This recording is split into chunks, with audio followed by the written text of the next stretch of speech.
જય શ્રી કૃષ્ણ. પ્રિય વૈષ્ણવજનો, આજે આપણે પુષ્ટિ સત્સંગ સાગર ચેનલમાં આવતીકાલથી શરૂ થતો ઉત્સવ ગણગોર ઉત્સવ, તો એના વિશે સત્સંગ કરશું. એ પહેલાં જો આપે પુષ્ટિ સત્સંગ સાગર ચેનલને સબસ્ક્રાઈબ ન કરી હોય તો સબસ્ક્રાઈબ કરો તથા અન્ય વૈષ્ણવ મિત્રોને શેર કરો, જેથી કરીને સત્સંગના નવા નવા વિડીયોઝ તેમને સુધી પણ પહોંચી શકે.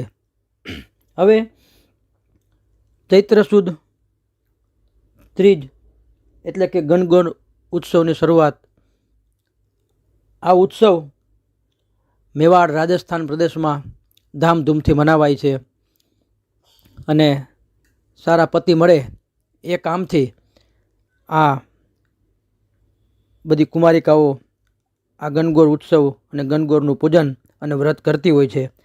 તો એમાં પુષ્ટિ માર્ગમાં કઈ રીતે આની ભાવના છે, તો પુષ્ટિ માર્ગમાં રાગ, શૃંગાર સામગ્રી, સજાવટ, વસ્ત્ર, પીછવાઈ અને કીર્તન બધાનું જ મહત્ત્વ પ્રભુચરણ શ્રી ગુસાઈજીએ સેવાની રીત થકી સમજાવ્યું છે.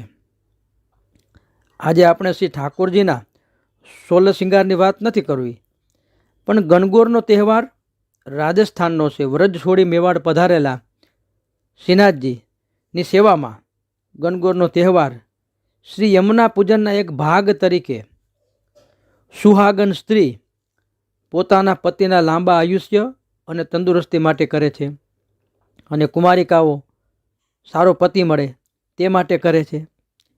આજે ગણગોરના ઉપલક્ષમાં સ્ત્રીઓના 16 શૃંગારની વાત કરશું. તો સારસ્વત કલ્પમાં શ્રી કૃષ્ણએ શ્રી રાધિકાજીને ઘણીવાર વ્રજની કુંજ નિકુંજમાં 16 શૃંગાર પહેરાવી ધરાવીને તૈયાર કર્યા છે, જેનું પ્રસિદ્ધ ઉદાહરણ શ્રી કુંભનદાસજીના ચરિત્રમાં પણ મળે છે. આ ઉપરાંત અંજની શિલા, સિંદૂરી શિલા, ચિત્ર વિચિત્ર શિલા, નારદ કુંડની લીલા, આ બધી વ્રજમાં ઘણી જગ્યાએ શ્રી ઠાકુરજીએ શ્રી સ્વામિનીજીને શૃંગારિત કર્યા છે, અને આજે પણ આ બધા સ્થળોત્રે દ્રશ્યમાન છે. મોતી કુંડ, ચૂડી કુંડ, મણિયારી કુંડ, દેહ કુંડ, આ બધા સ્થળોનું અસ્તિત્વ પણ આવા જ શૃંગાર સ્થળની ગવાહી પૂરે છે. બિલછુ કુંડમાં ખોવાયેલ બિલછુની લીલા સૌ કોઈ વૈષ્ણવને વિદિત છે. વૈષ્ણવો શ્રી યમુના સ્નાન કરતી વખતે શ્રી યમુનાજીમાં 16 શૃંગાર ગુપ્ત રીતે ધરાવે છે. 16 શૃંગાર જેમાં હંમેશા સ્ત્રીઓની ખૂબસૂરતીની જ વાતો છે, એટલે કે સ્ત્રી અને શૃંગાર આ બંને સિક્કાની બે બાજુ બરાબર છે. 16 શૃંગારનો સીધો સંબંધ સ્ત્રીઓના સૌભાગ્ય સાથે છે, જે સુહાગનું જ માત્ર પ્રતીક નથી, પરંતુ ઘર પરિવારની ખુશીઓને પણ રજૂ કરે છે. શૃંગારનું આ સૌ પ્રથમ ચરણ એટલે કે તેલ ઉપટન દ્વારા સ્નાન, જે શરીરને જ નહીં પણ મનને પણ પ્રફુલ્લિત કરે છે. 16 શૃંગારમાંના ઘણા શૃંગાર કુંવારી કન્યાઓ પણ કરી શકે છે. 16 શૃંગાર માત્ર ખૂબસૂરતી જ નહીં પણ ભાગ્યની પણ વૃદ્ધિ કરે છે. જ્યારે કૈકેયી કોપ ભવનમાં બધા જ શૃંગાર ત્યજી અને અંધારામાં બેઠા હતા કૈકેયીજી, તો એ વખતે દશરથની દશા કેવી થઈ હશે એ વિચાર જ ધ્રુજાવી આપે આપના. શૃંગાર સુખ અને સમૃદ્ધિ તો વધારે જ છે, પણ તે પૂર્ણ રીતે પવિત્રતા અને દિવ્યતા માટે ધારણ કરાય તો તે પતિ પત્ની વચ્ચેના સૌમ્ય પ્રેમનું ઉદાહરણ બને છે. ઋગ્વેદમાં પણ આ 16 શૃંગારનો ઉલ્લેખ છે. સાચા અર્થમાં કહીએ તો સ્ત્રીઓનો સાચો શણગાર તો લજ્જા, મર્યાદા, શરમના જે ગુણો છે એ છે, પણ આ 16 શૃંગાર સાથે જો એ ગુણો પણ એમાં હોય તો સોનામાં સુગંધ ભળે જ.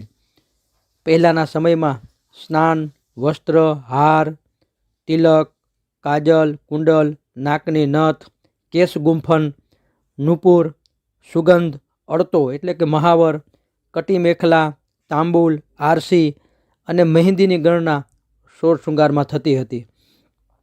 પરંતુ આજે તો શૃંગારના નામે થતું દેહ પ્રદર્શન સ્ત્રીઓની જે સામાન્ય ભાવના છે તેને ઠેસ પહોંચાડે છે અને સ્ત્રી પોતાના શિરની રક્ષા માટે જજમવું પડે છે.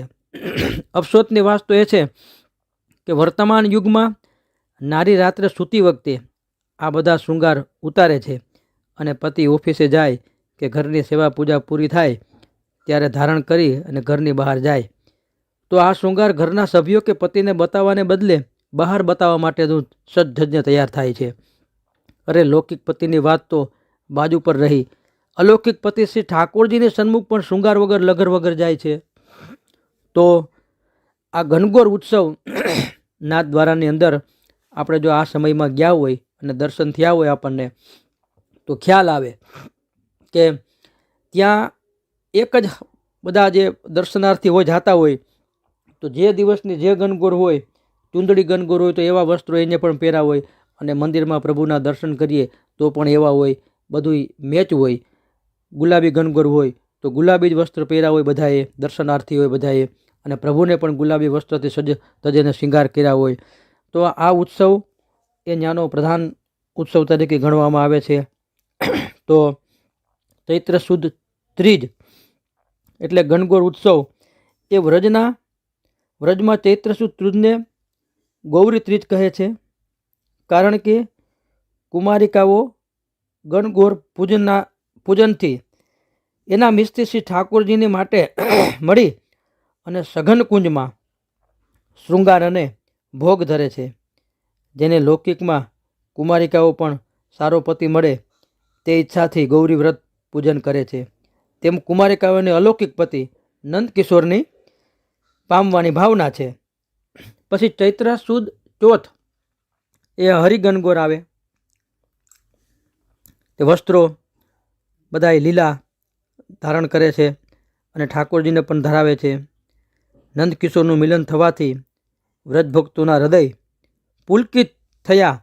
જેમ વર્ષા ઋતુ આવતા જ બધે જ લીલીછમ છવાઈ જાય છે, હરિયાળી, તે ભાવથી લીલા વસ્ત્રો પરિધાન કર્યા છે. ચૈત્ર સુદ પાંચમ એ ગુલાબી ગણગોર, ગુલાબી વસ્ત્રો પ્રભુને ધરાય. કારણ કે પ્રભુ મિલનથી વ્રજના હૃદય ગુલાબી ધરા જેવા ખીલા છે. અને ચૈત્ર ગુલાબની મંડલી પણ જે ફૂલ મંડલી આવે તો રાજભોગમાં ચૈત્રી ગુલાબની ફૂલ મંડલી પણ ધરાય છે. તો આ રીતે આ વ્રજના મેવાડ ક્ષેત્રની અંદર જે શ્રીનાથજી બાવા નાથદ્વારામાં બિરાજે તો એ ગણગોરનો ઉત્સવ અતિ ઉત્સાહ અને આનંદથી ત્યાં મનાવાય છે. અને કીર્તનમાં આપણે જોઈએ તો કીર્તનની અંદર અષ્ટસખાના જે કૃષ્ણદાસ છે તેના ગણગોરના પદ વધારે છે, બધા કરતાં મોસ્ટ બધા એના જ છે. તો રંગીલી તીજ ગણગોર આજ ચલો ભામિની કુંજ છાંક લે જઈએ. જે છાંક લઈને વનમાં જાય તો કે રંગીલી તીજ ગણગોર છે. વિવિધ ભાંતિ નઈ સોજ અરબી સબ અપને જીએ કે ત્રપત બુझाइए. લેકર બીન બજાય ગાય પિય પ્યારી જે મંત रुचि उपजइए. કૃષ્ણદાસ વૃષભાન સુતા સંગ ઘુમર દે નંદ નંદન રીજઈએ. રંગીલી તીજ ગણગોર આજ ચલો ભામિની કુંજ છાંક લે જઈએ. અને બીજું એક પદ, ઘણા બધા પદો છે એમાં, રાધે કે તને કોણ ગોર તે પૂજી. તો કૃષ્ણદાસનું બીજું પદ પણ છે કે રાધા કોણ ગોર તે પૂજી. નંદ નંદન બ્રજચંદ લલન કી તોસી ન દુલ્હની દૂજી. રમા રતિ રંભા સાવિત્રી ઝુકતી ચરણ નિત તોરી. ઉમયાપતિ અજ તનયા સુક મુનિ ધરત ધ્યાન કર જોરી. ભાગ સુહાગ અચલ તેરો બાઢે ગાઢો પિયસો ગોરી. કૃષ્ણદાસ સમતા કરી વેકું નાહિન ત્રિભુવન જોરી. રાધા કોણ ગોર તે પૂજી. તો આ રીતે આ ગણગોર ઉત્સવ નાથદ્વારાની અંદર એકવાર જઈએ તો જરૂર ઝાંખી કરીએ તો આપણે આ ઉત્સવનો ખરેખર આનંદ આવે અને આપણે પણ આપણા ઘરમાં બિરાજતા પ્રભુ સન્મુખ પણ ઉત્સાહથી અને આનંદથી આ ગણગોર ઉત્સવ મનાવીએ. શ્રી વલ્લભાધીશ કી જય.